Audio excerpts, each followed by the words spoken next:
sidee lagu xallin karaa khilaafka badda ee Kenya iyo Soomaaliya? Xog dheeraad ah wacyi. Khilaafka badda Soomaaliya iyo Kenya marka aad aragto sawirka xadka badda ay labada wadan isku haystaan, waxaa laga yaabaa inaad ku jahwareerto Kenya iyo Soomaaliya maxariijintaas yar ayay isku haystaan, lagana yaabo in badan kan dhahaan habal iska siiyo maadaama aan aad u badweynahay. Kenya waxay ku doodaysaa inay leedahay ilaa halka xariijintu marayso, sidoo kalena Soomaaliya waxay ku andacoonaysaa waxaan leenahay inta xariijintu marayso.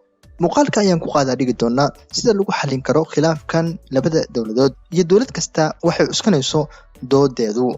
Walaalaha Kuryaal, ku soo dhawaada barnaamijkeena wacyi oo aan kaga hadli doono wacyiga jira iyo waxyaabaha dhabta ah ee dunida iyo Soomaaliya ka socda. ku soo dhawaada, fadlan ha hilmaamin inaad subscribe tiraahdo, sidoo kalena ha moogaan inaad like saarto muuqaalkeena.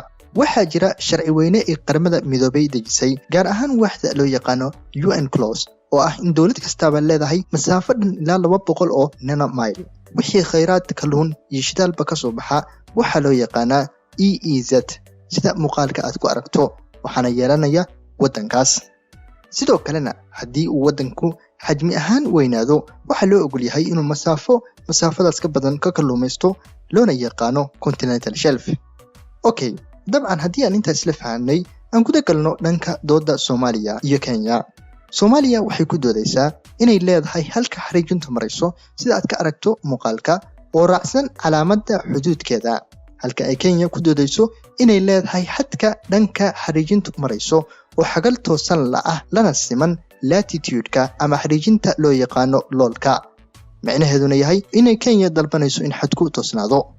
sidoo kale haddii aad u fiirsato xadka u dhaxeeya Kenya iyo Tanzania waa mid toosan, waxayna Kenya leedahay sidaas la mid ah waa inuu xadku toosnaado kan Soomaaliya iyo Kenya. Mozambique iyo Tanzania xataa waa sidaas la mid ah, uu toosan yahay xadku. sababtuna waxa weeye intooda badan xagasha xadku samaynayo ayay ku xiran tahay. waxa kale oo meesha ku jirta in Kenya ay ka dagaalamayso haddii arrinta Soomaaliya loo saxiixo inay yaraanayso EEZ-ka, ama inta ay ka kalluumaysan karto kana la soo bixi karto kheyraadkeeda, oo ah xaddiga ay Kenya kaga faa'iideysan karto kheyraadkeeda. Soomaaliya ayaa cadaadis weyn ku saartay dawladda Kenya, gaar ahaan waxay dacwad kaga furtay maxkamadda caalamiga ah ee adduunka, halka ay Kenya rabto in heshiis hoose lala galo sidii 2009kii lagu kala baxo. Soomaaliduna waxay ku mahmaadaa wixii la qarshaa qurun ayaa ku jira.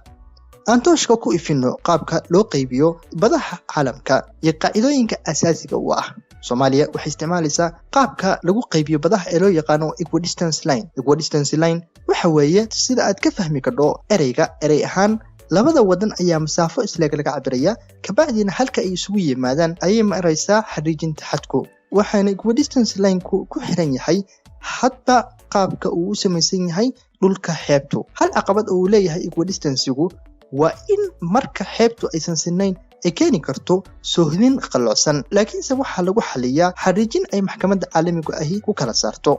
waxaana laga yaabaa in maankaagu ka guuxayo su-aasha ah miyaysan macquul ahayn in lagu kala baxo jihada guud ee xeebta. waana su-aal isweydiin mudan, mana ahan mid macquul ah inta badan sababtoo ah xeebuhu way isbedbedelaan. marka aad muuqaalka khariidada korka aragto iyo markaad u soo dhawaato, runtii isma lahan. aan tusaale yar ku soo qaato, jihada xeebta galbeedka Afrika waa dhankee? waa dhankaas soo maahan. haddaba aan soo dhaweyno, xaggan waxaad moodaa inuu u jeedo dhankaa. markaan soo dhaweynano sidoo kale dhankan waxaad moodaa inuu u jeedo dhankaas. waxaa isbedelay jihadii guud. mar kasta oo aan soo dhawaano waxaad arkaysaa in jihada xeebtu isbedelayso. haddaba waa mid caqabadada leh. okay, haddaba ma jirtaa qaab kale oo lagu xallin karo arrimaha xeebaha oon ahayn equidistance-ga? dabcan, waana wax loo yaqaano bisecting angle, xagal laba u kala goynaysa. kaba soo qaad, dhulkan ayaa laga rabaa in la kala qaybiyo. waxaa la dhinac marinayaa xariijin dheer, kabacdina waa la kala jarayaa. labada dhinacna waxaa ka samaysmaya xagal 180 digrii ah. haddaba kiiska Soomaaliya iyo Kenya waa mid u qalafsan. Kenyana waxay ka baqaysaa inuu yaraado soohdinka ama inta ay ka guran karto kheyraadkeeda.